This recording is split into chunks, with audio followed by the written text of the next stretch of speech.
नमस्ते साथियों, आज हम देख लेते हैं मध्य प्रदेश लोक सेवा आयोग के द्वारा आयोजित होने वाली असिस्टेंट प्रोफेसर सहायक प्राध्यापक की परीक्षा के अंतर्गत हिंदी साहित्य अपना जो विषय है तो उसमें हम इकाई बार पढ़ रहे हैं और आपको वीडियो जो है इकाई बार ही दे रहे हैं कि जिससे कि हमारा जो है विषय से संबंधित जितना भी सिलेबस है वो पूर्ण होता रहे और हम बेहतर ढंग से जो है अपने लक्ष्य को प्राप्त कर सकें। सबसे पहले नंबर पर इसमें इकाई 1 के अंतर्गत दिया गया है हिंदी भाषा का उद्भव और विकास।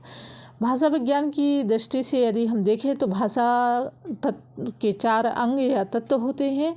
इसमें से नंबर 1 पर है ध्वनि, दूसरे नंबर पर है शब्द या जिसे हम पद भी कहते हैं, तीसरे नंबर पर है वाक्य और चौथे नंबर पर है अर्थ। इनकी जो है चारों तत्वों की इनकी परिभाषाएं भी हैं। जैसे कि ध्वनि की यदि हम देखें तो उच्चारण की दृष्टि से भाषा की सबसे लघुतम इकाई ध्वनि होती है। सार्थकता की यदि दृष्टि से हम देखते हैं तो भाषा की लघुतम इकाई शब्द और भाषा की व्याकरणिक योग्यता की दृष्टि से यदि हम देखते हैं तो सबसे लघुतम इकाई पद या रूप होते हैं।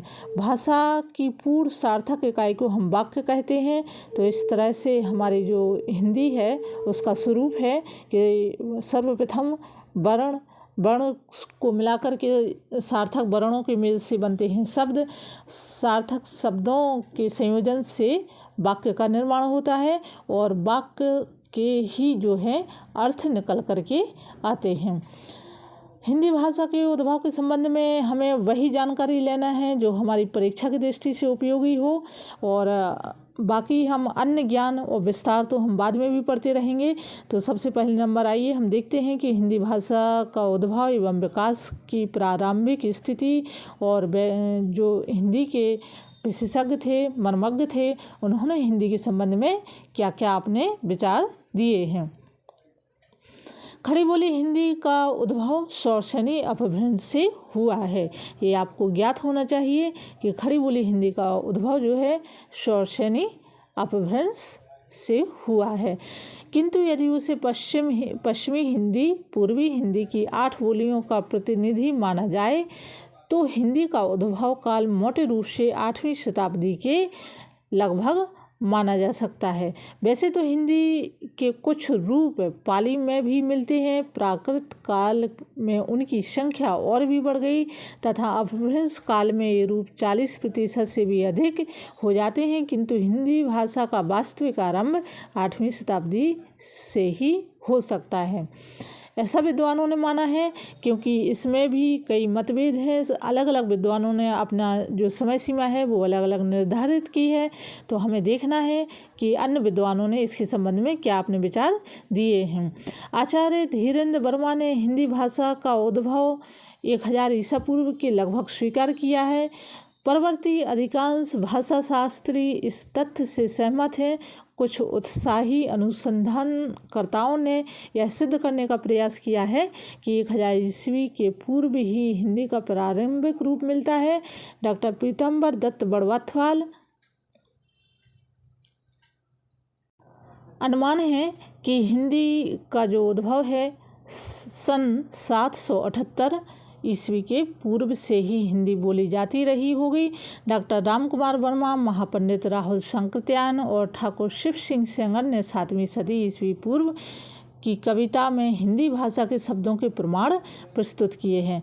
तो मैंने बताया है कि विद्वानों के अपने इसमें अलग अलग मत है। यही कारण है कि डॉक्टर रामकुमार वर्मा ने अपने आलोचनात्मक इतिहास में चंद्रधर शर्मा गुलेरी और राहुल शंकरत्यायन के मतों का परीक्षण करते हुए उत्तर अपभ्रंश के कवियों के स्थान दिया है।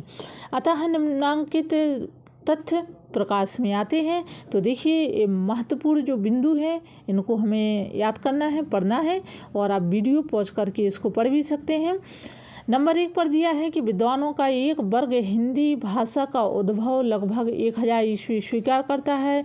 इस वर्ग में डॉक्टर भोलानाथ तिवारी, आचार्य रामचंद्र शुक्ल, डॉक्टर धीरेन्द्र वर्मा जैसे विद्वान आते हैं। दूसरे नंबर पर दिया है विद्वानों का दूसरा वर्ग है जो उत्तर अपभ्रंश को ही पुरानी हिंदी स्वीकार करते हुए 7वीं शती ईस्वी में हिंदी का उद्भव मानता है। अतः हम कह सकते हैं कि 7वीं शती ईस्वी के पूर्व से ही हिंदी के कुछ व्यावहारिक रूप मिलते हैं, किंतु हिंदी भाषा का व्यवस्थित रूप 1000 ईस्वी में ही दिखाई देता है। अतः हिंदी के विकास का इतिहास लगभग 990 वर्षों में फैला हुआ है। डॉक्टर धीरेन्द्र वर्मा ने हिंदी भाषा के इस विकास को अध्ययन और की सुविधा की दृष्टि से 3 कालों में विभाजित किया है। इसमें नंबर 1 पर है प्राचीन काल, जिसमें 1500 ईस्वी तक जब अपभ्रंश और प्राकृत का प्रभाव हिंदी भाषा पर विद्यमान था और हिंदी की बोलियों के निश्चित स्पष्ट रूप सामने नहीं आ पाए थे। दूसरे नंबर उन्होंने कहा है मध्यकाल, और इस कालखंड में हिंदी अपभ्रंशों के प्रभाव से पूर्णतः मुक्त हो चुकी थी और उसकी प्रमुख बोलियां विशेषतः खड़ी बोली, ब्रज अवधि अपना स्वतंत्र एवं स्पष्ट व्यक्तित्व लेकर सामने आ चुकी थी। तीसरे नंबर पर उन्होंने दिया है आधुनिक काल, जिसकी उन्होंने समय सीमा बताई है सन 1800 ईस्वी के बाद, जब मध्यकाल के रूपों में स्पष्ट परिवर्तन लक्षित होने लगे थे। मुद्रण कला के साथ साथ खड़ी बोली संपूर्ण मध्य देश की एकमात्र साहित्यिक भाषा हो गई थी। उसके हिंदी की अन्य बोलियों के प्रभाव को क्षीण कर दिया था। तो कहीं ना कहीं ये कहने का अर्थ है कि जो आधुनिक काल आते आते 18वीं ईस्वी के बाद जो मध्यकाल है उसमें जो बोलियां प्रचलित थीं वो परिनिष्ठ हिंदी का विकसित स्वरूप होने के कारण वो गौण होती गई। हिंदी भाषा के विकास को स्पष्ट करने के लिए प्रत्येक कालखंड का विचार करना आवश्यक है। तो प्राचीन काल में डॉक्टर धीरेन्द्र वर्मा के अनुसार भाषा के इस प्राचीन काल की सामग्री नीचे इस प्रकार से उन्होंने विभाजित की है। नंबर 1 पर है शिलालेख, ताम्र पत्र तथा प्राचीन पत्र। नंबर 2 पर है अपभ्रंश साहित्य। नंबर 3 पर है चारण काव्य तथा राजस्थान में लिखे गए धार्मिक व अन्य हस्तलिखित ग्रंथ। और नंबर 4 स्थान पर है हिंदवी अथवा पुरानी खड़ी बोली का साहित्यिक रूप। अब हम देखते हैं कि आगे इन्होंने क्या दिया है कि हिंदी का जो राजकीय संरक्षण प्राप्त किए बिना अपनी अनवरत जीवनी शक्ति के सहारे आगे बढ़ती गई और इसका जो विकास का स्वरूप है वो बढ़ता गया। समय समय पर राजनीति की स्थिति के अनुशीलन से यह तथ्य भली भांति प्रकाश में आता है कि वास्तव में जनता की प्राकृत भाषा होने के कारण हिंदी निरंतर लोक साहित्य के स्निग्ध कूलों का स्पर्श करते रहने के कारण ही मुरझा न सके। कहने का अर्थ है कि भाषा के कई रूप परिवर्तित हुए, लेकिन हिंदी कहीं ना कहीं उनकी जड़ों में, उनके मूल में समाहित थी। राजकीय संरक्षण प्राप्त होने की स्थिति में विदेशी शासन होने के कारण इस काल में प्राचीन शिलालेख या धातु पत्र अल्प मात्रा में ही उपलब्ध हो सके। राजस्थान की स्वतंत्र चेतना बुद्धिजीवी समाज के सतत प्रयत्नों से और जैन कवियों विपुल साहित्यों में तत्कालीन हिंदी के विकास को भली प्रकार देखा जा सकता है। आज भी राजस्थान के भंडागारों में इस काल की विपुल सामग्री सुरक्षित है। अगर चंद नाहटा, डॉक्टर भोगीलाल, इसके अलावा मोहनलाल दुलीचंद जैसे खोजी विद्वानों ने परिश्रम से इस काल में पर्याप्त सामग्री हिंदी की जो है प्राप्त करके संरक्षित की। विक्रम संवत 800 से 1500 तक के उपलब्ध साहित्य के अभाव में अब तक के विकास में जितनी अड़चनें अनुभव की जा रही हैं उनका निराकरण करने की क्षमता इन कृतियों में पूर्णतया विद्यमान है। तो कहीं ना कहीं ये हम कह सकते हैं कि हिंदी के शब्द रूप और ध्वनियों का अध्ययन आदिकालीन जैन कवियों के द्वारा किया गया। साथ ही हिंदी की लोक भाषा संबंधी प्रवृत्तियों का अध्ययन करने में भी ये कृतियाँ जो जैन साहित्य है, सिद्ध साहित्य है, ये बहुत ही सहायक सिद्ध रहीं। डॉक्टर रामचंद्र मिश्र, डॉक्टर उदय नारायण तिवारी, आचार्य धीरेन्द्र वर्मा, डॉक्टर भोलानाथ तिवारी प्रभृति विद्वानों ने प्रारंभिक हिंदी ध्वनियों पर विचार करते हुए अपभ्रंश से उनके अंतर को इस प्रकार से स्पष्ट किया है। तो यहाँ पर अपभ्रंश से हिंदी के स्वरूप को स्पष्ट किया है कि किस तरह से अपभ्रंश से हिंदी बाहर आके निकल के अपने मूल स्वरूप में आई।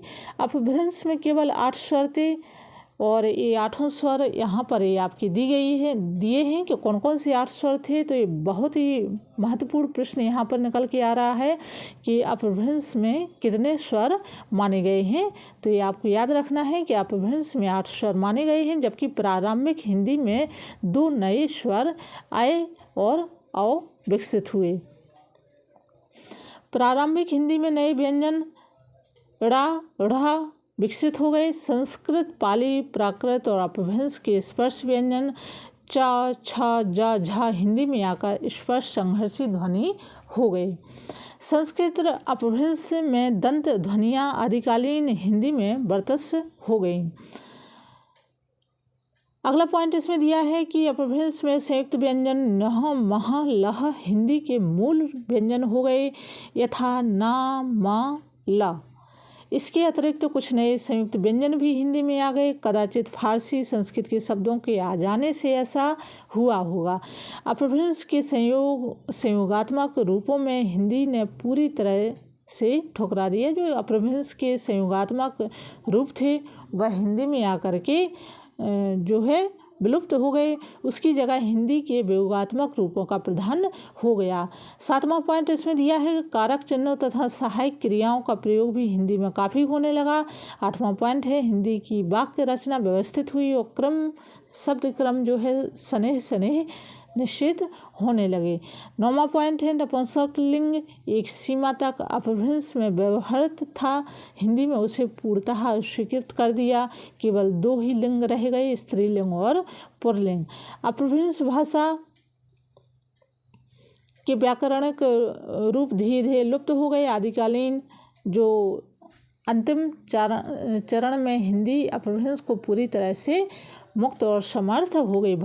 शब्द भंडार की दृष्टि से अपभ्रंश की तुलना में हिंदी तत्सम शब्दावली अधिक व्यवहारित हुई। इसके अतिरिक्त विदेशी भाषाओं के जो शब्द उसकी प्रकृति के अनुकूल थे, उदारतापूर्वक उन्हें भी ग्रहण कर लिया।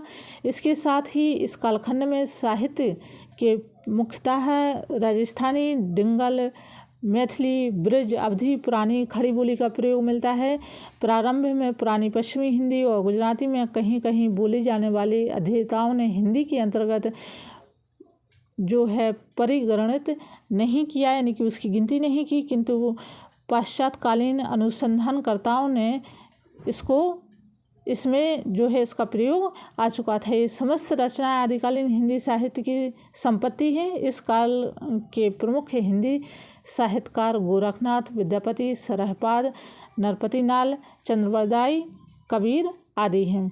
इसके अलावा जो आदिकालीन कवि हैं और जो हमारा लेख है, आदिकालीन ग्रंथ लेख है, वो हिंदी के विकास का प्रारंभिक भूमिका है।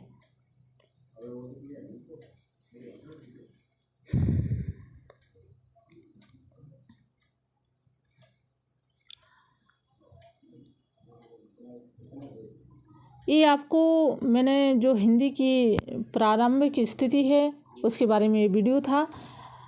अगले वीडियो में आपको हिंदी से संबंधित, हिंदी के उद्भव से संबंधित कुछ और जानकारी और प्रश्नोत्तर दूंगी। आज के लिए इतना ही, धन्यवाद।